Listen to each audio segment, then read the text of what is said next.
How would you like a 15% discount to my daily email, the stack of stuff, the show notes, discounts to the conference, all of that? All you need to do is text the word show to 33777. You'll get the annual subscription with a 15% discount to my daily email. You'll get the stack of stuff, the links to the show notes, discounts to the conference, and so much more. All you have to do is text the word show, SHOW, to 33777. Text show to 33777.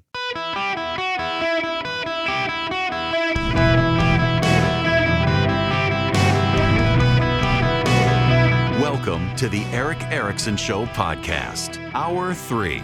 My fellow Americans, welcome. It's Eric Erickson across the United States. The whole fruited plain gets to listen to me and then some. For some reason, I don't know if I've told you guys this, but looking at my live stream numbers, I have hundreds of people a day in Paris, France. Bonjour, who listen to me. I have no idea why. I can track the daily, and I don't know if there's VPN routing or what. It's just very weird to have a couple hundred people in Paris every day who listen to me. I speak French not well, but I'm not going to do it on the program. The phone number here is 877-973-7425, should you wish to be on the program. Let's talk about this election. So here's the thing. We have really less than 8 days. In fact, if you go to 270 to win, they have an election counter, and I can tell you that we have 7 days, 10 hours, 52 minutes, and 18 seconds until the country begins to vote. It starts in the Northern Marianas Islands and moves around. Yes, is that not wild that the first American votes will be cast in the Northern Marianas Islands on the far side of the world? Here's my gut, and it's my gut, and we're 8 days from the election, and things can change. I think the momentum is shifting to Donald Trump, and here's why. In 2016, there was only one pollster in the last week of the election that showed Donald Trump ahead, and Hillary Clinton actually won the popular vote. In 2020, there were zero pollsters, showing Donald Trump ahead. Just using the same benchmark, the Real Clear Politics polling average. There are 5 pollsters right now who have Trump ahead. 4 pollsters who have the race tied, and 5 pollsters who have Harris ahead. Let's take the latest. The CBS News poll has Kamala Harris ahead by a point, 50-49. It's among 2,161 likely voters with a margin of error of 2.6%. I don't know whether it is an online poll or an offline poll, but in August is when they flip to likely voters.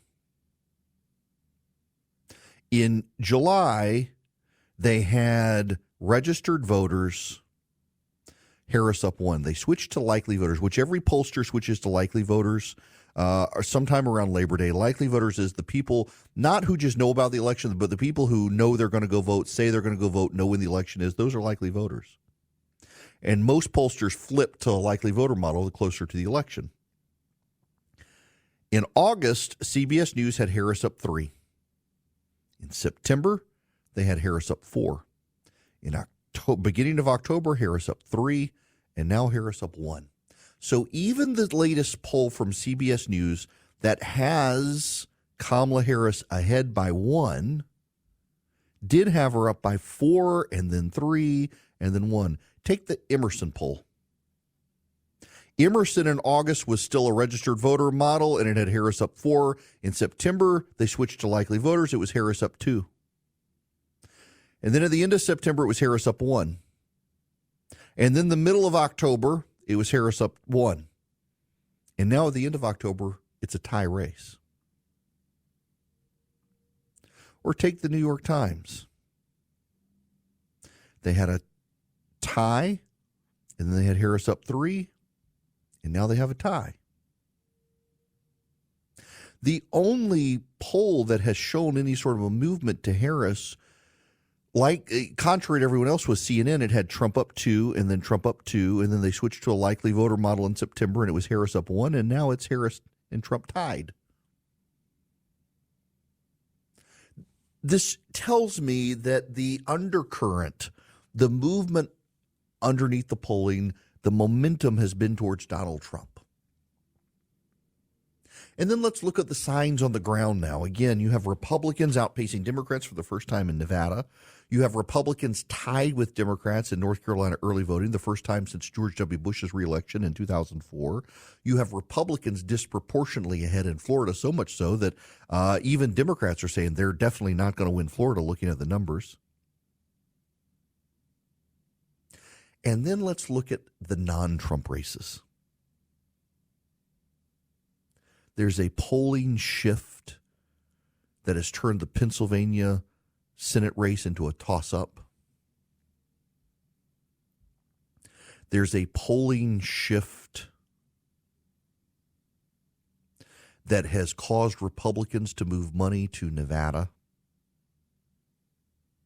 There's a polling shift that has caused Republicans to put money into New Mexico, a state that was on nobody's radar.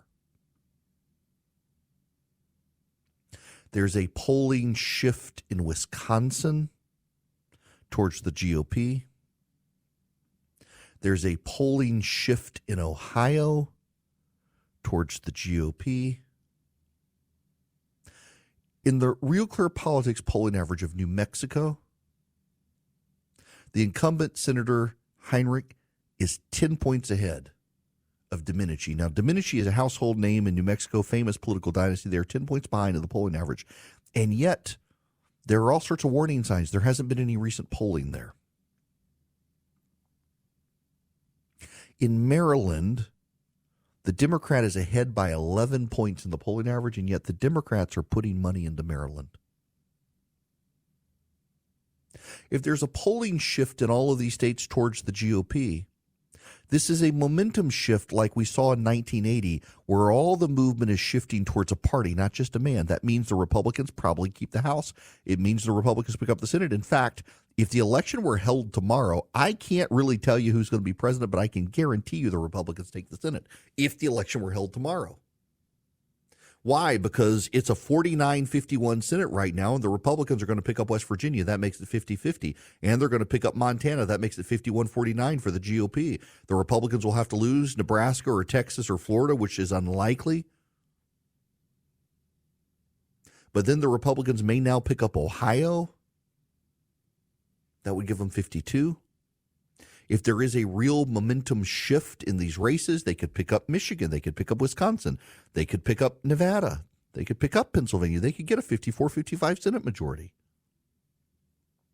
There's been real detectable movement in the races towards Republicans across the board. So my gut tells me the momentum was with Donald Trump. But now here's the rub on all of this.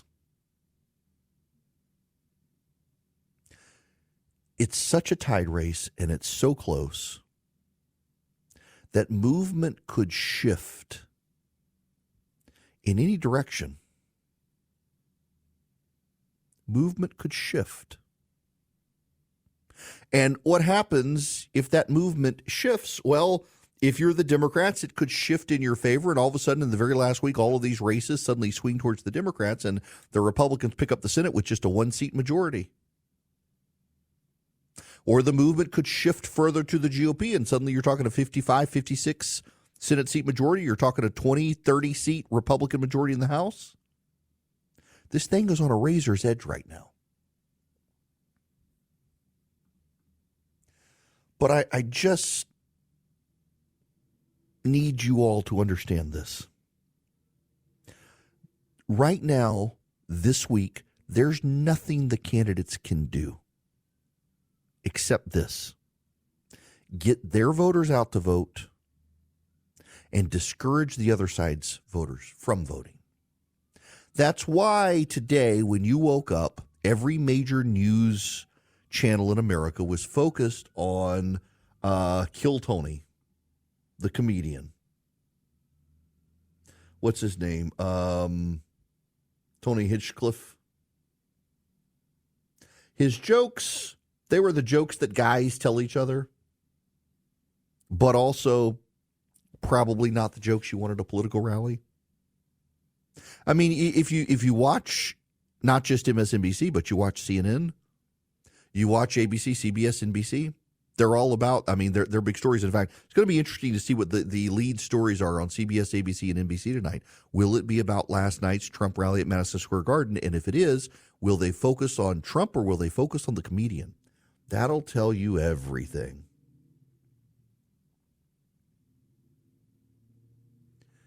Because the media is on the side of the Democrats. The media is desperate to help Kamala Harris. The media is scared to death about Donald Trump becoming president of the United States again. They have internalized the idea that Donald Trump is the second coming of Hitler. And by the way, that's just a degradation, just absolutely degrading on what it means to be a Nazi and Nazism. Y'all, I'm not Jewish. Obviously, I'm not Jewish. I have many, many, many friends who are Jews. And it has been just gut-wrenching and demoralizing for a year to watch the reaction among Democrats and college campuses and even many of our political leaders when it comes to Israel defending itself against Hamas. It is disgusting to compare a Donald Trump political rally of American citizens, including many Jews, to a Nazi rally from the 1930s at Madison Square Garden. It is not Trump supporters on college campuses hunting down Jews. It is not Donald Trump supporters on college campuses blocking Jews from the library. It is not Trump supporters on college campuses beating up Jewish students. It is not Donald Trump supporters on college campuses saying Hitler got it right. It is not Donald Trump supporters on college campuses waving Palestinian flags. It's Kamala Harris's supporters. And for Kamala Harris and Tim Walz and Democrats around the country to compare Donald Trump's rally at Madison Square Garden to something that is Nazi-like when their supporters are the ones marching on college campuses saying Hitler got it right and we need to finish the job, it's disgusting and a distraction from the anti-Semitism festering on the Democratic Party side, which is one reason they're doing it. They want to cover up and deflect from the anti-Semitism festering on the Democratic side. It's shameful. It undermines Nazism just like they've done with racism, where racism is just an insult you hurl at the other side. Racism really means something. Nazism really means something. And it doesn't mean a guy who's a comedian telling an off-color racist joke about Puerto Rico. The Nazis rounded up and exterminated Jews, and it is Democratic voters on college campuses across America who are calling for that to happen, not Trump supporters. My gut tells me that what happened on stage with the comedian at Trump's rally doesn't impact Trump. My gut tells me momentum has stayed with Donald Trump and the Democrats are panicked. And my gut tells me that Donald Trump has 7 days to say something himself profoundly stupid and shift the momentum away from him. And you know and I know that's possible. And my gut tells me that if Trump winds up squandering this opportunity because he can't keep his mouth shut, that come Election Day, if he loses, his supporters will never accept it. They'll just go back to it was stolen, it was stolen, it was stolen, and they don't understand that this is a race on a razor's edge. If 5 percentage points of women increase in the polling, Kamala Harris will sweep all 7 swing states. If she improves just by 5%, she'll sweep all 7 swing states. If men actually show up at the rate the polling suggests they're voting for Trump, he could win every swing state. Right now, this race is on a razor's edge. And both sides will play up the mistakes of the other side to try to keep that side's vote from voting. And that's why what happened on stage with that comedian at Madison Square Garden was an unforced error. But I just don't think the way the momentum of this race is that it's going to matter all that much. But who knows? Things can change.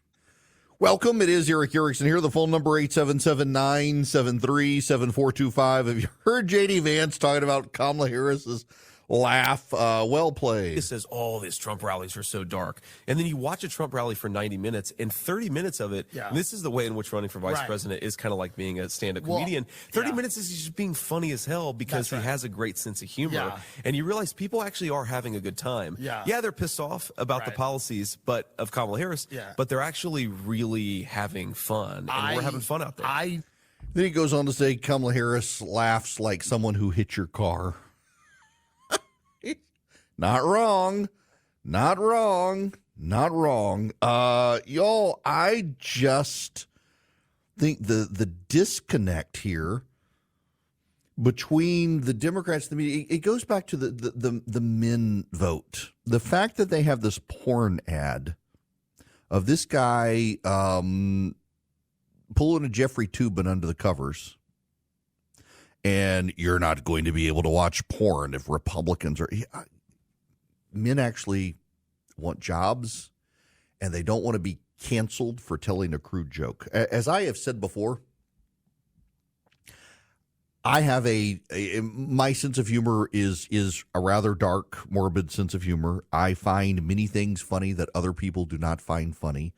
My buddy Braden is absolutely convinced that for my birthday next year, I should rent out a comedy club where you have to take everybody's phones away and then stand on stage and just tell, not even stand-up comedy, tell all the stories that I can't tell you guys on radio without getting canceled. And I am intrigued by that idea because, boy, I got some funny stories that are not appropriate for radio. But, I mean, people would come after me for telling the stories.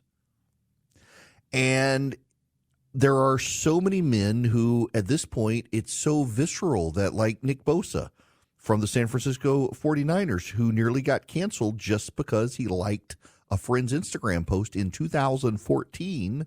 And years later, they came for him because there were inappropriate hashtags that a teenager had put. It's what teenage boys do. And they want to treat us all. Of course, there's a backlash. Of course. Now, there may be a backlash in your life to your current technology situation, and you're so frustrated with it. That's where Vision Computers comes in. Call them at 404-COMPUTE or go to visioncomputers.com, and they can take care of you. If you need a new computer, they can build you a new computer, and you get their 5-star service with it. If you've got an existing computer and you can't afford, you don't want a new computer, but you're frustrated with it, Vision can take the frustration away.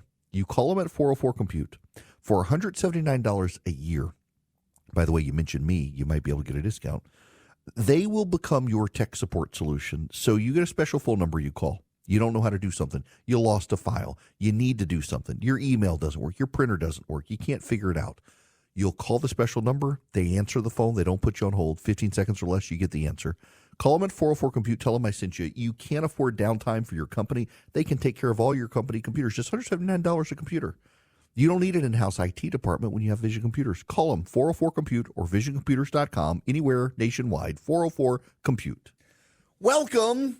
It's Eric Erickson here across the nation. The phone number is 877-973-7425. I'm going to, it's my show. I get to do this on occasion. This is hyper local, which they tell me to stop doing. But I gotta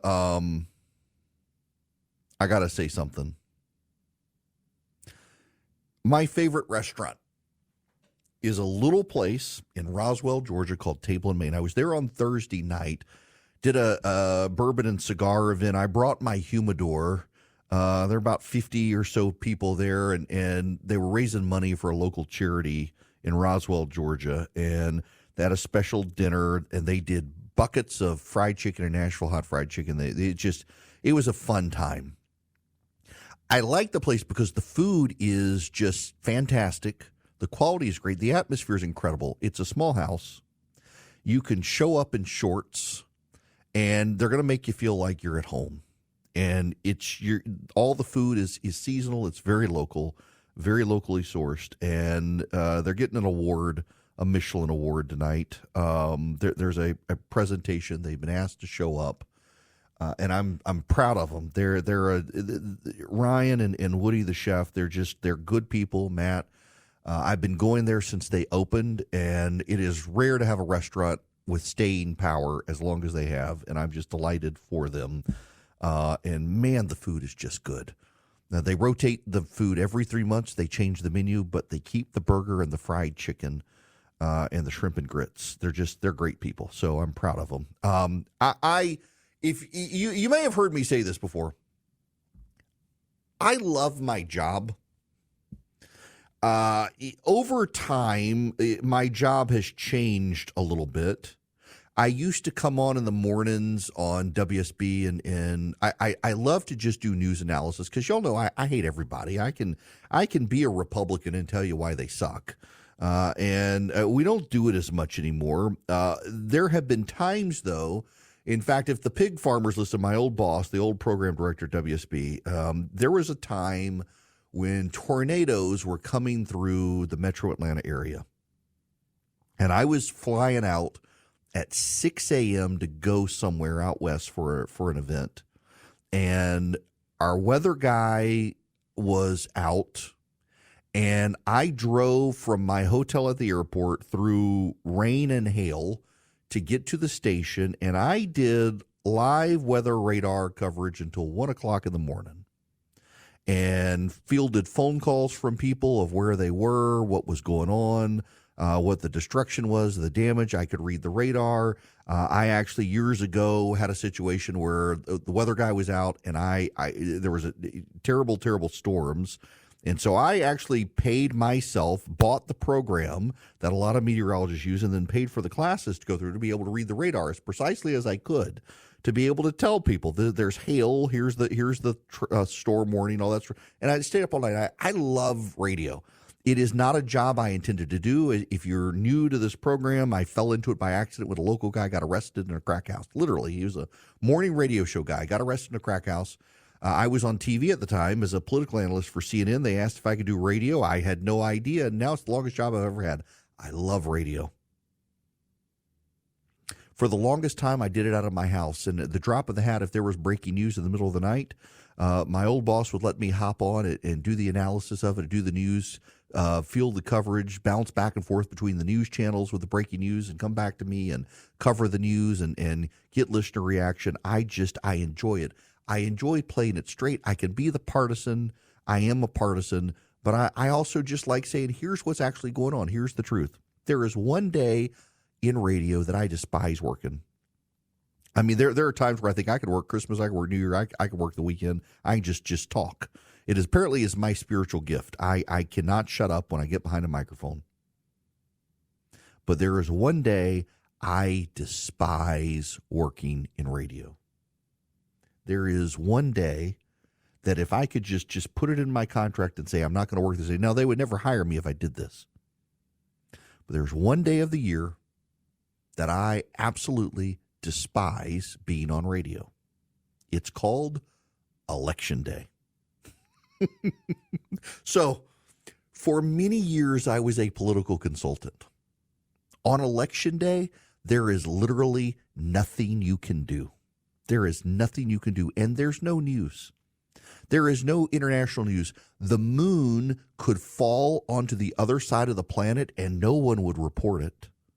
There's just no news that day. Before I got into radio, even when I was a political consultant at CNN, here is what my day consisted of. At 9 a.m., I would take my cooler full of beer to the backyard, and by 9:10 a.m., I had the first Miller Lite opened, and I would lay in my hammock until the polls closed, because there is nothing I could do. Everything was out of my hands. It was in the hands of the lawyers. If they needed me, I could tell them where to get the lawyers. I had nothing to do on Election Day. You're a political consultant. It is a day off. And then I started in radio, and people are like, oh, you got to be on radio on Election Day. There's literally nothing on Election Day that is newsworthy. Nothing. Oh, I hear that there may be 500 extra people showing up in Precinct 5 of BFE County somewhere down in South Georgia. What does that mean? I don't know. Maybe it was on the last day of early voting. There was a malfunction, so they had to show up on Election Day. I have no idea how to interpret it. But everybody wants to try. Everybody wants to be the soothsayer. Election Day is a worthless day for news. It is the day you're supposed to be in your hammock with your Miller Lights, just hanging out, waiting for the polls to close. And then it becomes the most newsworthy of events. Then I could go all night long on TV and radio. The very first time I ever did an election on CNN, I'm not making this up, I was 26 nonstop hours on television. Nonstop. Jim Walton, then the president of CNN, happened to see me at 10 p.m. the next night after the election and wanted to know why he had seen me so much on TV. And only then did everyone realize, oh, we screwed up his schedule. He's been on TV since the night before. It was a blast. It was a blast. But here's what I know. This is the week for the dirty trick, particularly in a tight election. This 7 days before the election, we're at 8 days before the election, tomorrow 7 days before the election, it is the week of the dirty trick. The week of the dirty trick. What do I mean, the week of the dirty trick? Well, in a tight election, both sides are going to do what they can do to convince the other side not to show up to vote. In the year 2000, it was George W. Bush's DUI from the 1970s. And it caused a lot of evangelicals to sit it out. It actually did. The DUI story measurably, statistically suppressed some of the Republican vote. So my current program director is texting me and says, the mean new program director makes you work from 6 p.m. to 8 p.m. I'm actually looking forward to it. So on my local station, my flagship station, going to do a roundtable from 6 to 8. Once the polls close, it is news galore, and that's fun. It's just the middle of the day stuff. From like sunrise until like 5 p.m., there's no news. Now at 5 p.m. on Election Day, the final round of exit polling comes out. And here's the other problem with Election Day, y'all. I want to prepare you for this. You're 8 days away. There are morning exit polls that come out, and there are afternoon exit polls that come out, and you can't read the morning and afternoon exit polls. Here's why you can't read morning and afternoon exit polls. It is the late day exit polls, the 5 to 6 p.m. exit polls that come out, that reconcile the morning and afternoon. What does reconciliation mean? Well, you have to go back through the early vote, and you have to see right now, people who are voting early, some of you are being asked to take an exit poll. Some of you, when you stand in line at different locations, it's not all of you, it's in key precincts in key states, you're taking an exit poll. The media is asking you to participate in some questions, and they're not allowed to ask you who you voted for. If I challenge an election and I go to court, I'm not allowed to ask you who you voted for on the stand. It's against the law. Can't do it. In the same way, the exit polls aren't allowed to ask you, but they ask you, are you voting over anxiety? Well, are you voting about the economy? Are you voting about the vibes? Are you voting for joy? Things like that to indicate, yeah, I'm a Harris voter, I'm a Trump voter. You can interpret it. But the reason so on Election Day it's so worthless is because the morning and the afternoon exit polls come out and they're not reconciled. You have to wait for the evening exit polls for everything to get reconciled. And reconciliation means is they look back through early voting and they look at Election Day voting. How many white people voted? How many black people voted? How many Hispanic people voted? How many men voted? How many women voted? How many old people voted? How many young people voted? And they statistically adjust the exit polling data based on that. And those exit polls become a remarkably precise record of how and why people voted. The exit polling in this country has been the best polling that is done in this country since the 1980s Gallup polls, when everybody had a landline phone, and so everybody answered Gallup when they called because nobody had caller ID, and so you just answered the phone. Those public opinion polls were very good. The exit polling right now are the best record we have of voting, but you have to wait until the evenings. And so what happens is in the morning and the afternoon, a week from tomorrow, people are going to start leaking out exit polling. Oh, did you know men did not show up to vote? Did you know that black people, 59% of the vote is the African-American vote? No, you can't look at the early voting. You can't look at the midday exit polls. You have to wait for the evening exit polls to come out when they reconcile everything. And then suddenly you get a very accurate picture of the way things work. That's why I would prefer to be in my hammock in the middle of the day, because I'm going to get phone calls next week from people saying, hey, what about the midday exits? Did you not know that 99% of voter turnout is Asian American, like white people and black people didn't show up to vote? I'm like, you idiot. That's the midday exit polling. What happened is that a bunch of Asian American people showed up at noon, took an exit poll and voted, and everybody else showed up in the morning. You can't rely on it. People are going to rely on it. It's actually, it's such a weird thing. So here's what happens between now and then. You got 8 days. The Democrats are going to play up the comedian at the Trump Madison Square Garden rally to try to convince Puerto Rican voters, don't go vote for Donald Trump. Why? Because right now Trump is winning 45% of Hispanic voters according to polling. So they're going to try to suppress that vote. By the way, that's non-Cuban Hispanics. 45% of non-Cuban Hispanics are right now saying they're going to vote for Donald Trump. That's a massive number. They're going to spend this week trying to suppress the vote. The Democrats and Republicans are going to be out knocking on doors trying to find their voters. And there's something they can do this week that they haven't been able to do yet. At this time in early voting, they're allowed to get the lists of people who haven't voted.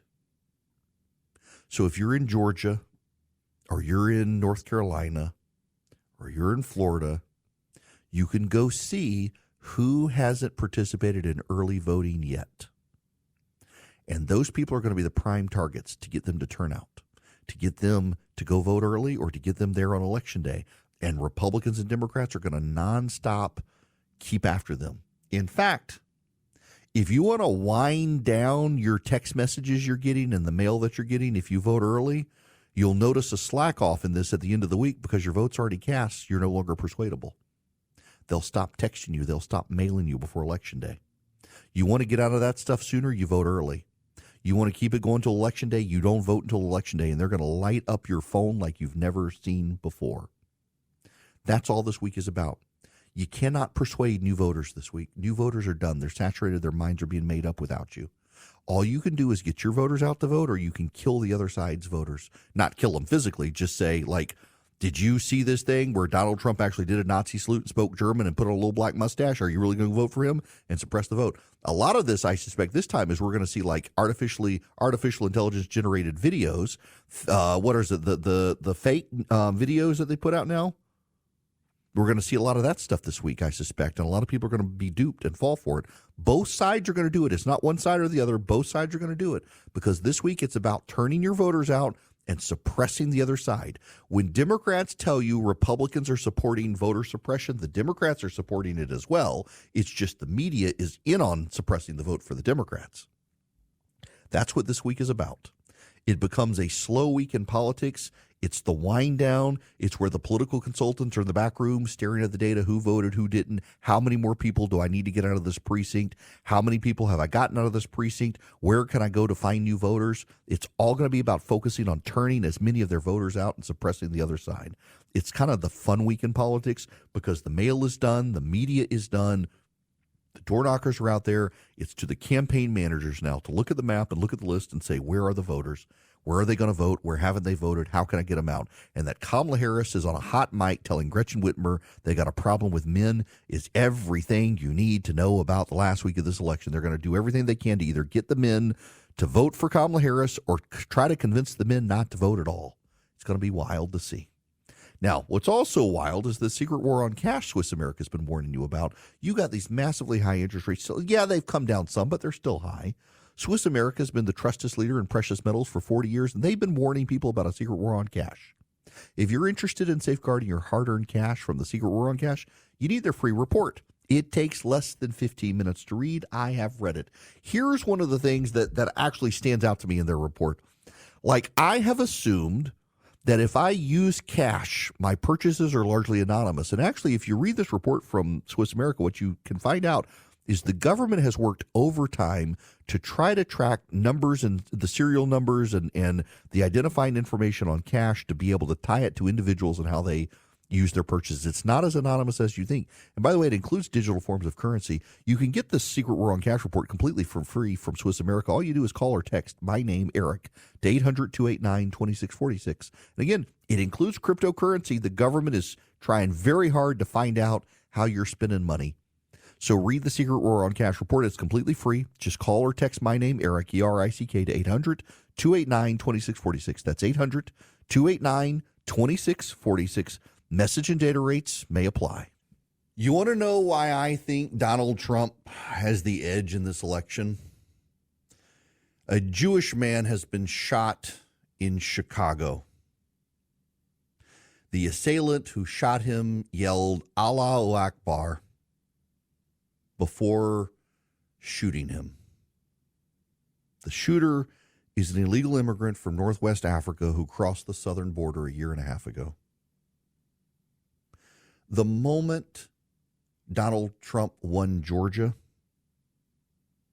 the moment Joe Biden and Kamala Harris lost Georgia, was when Laken Riley was murdered in Athens, Georgia. How many more Americans are going to be shot or killed or stabbed or drugged up or kidnapped by illegal aliens in this country? And the media wishes to tell you that disproportionately it's legal citizens who cause crime in this country. It doesn't matter. Didn't matter to Laken Riley. She was not murdered by a citizen. She was murdered by an illegal alien. Doesn't matter to this Jewish man in Chicago. He wasn't gunned down by a citizen of the United States, but by an illegal immigrant who crossed the border on Joe Biden and Kamala Harris's watch. This should be Donald Trump's closing argument. I will make America safe again.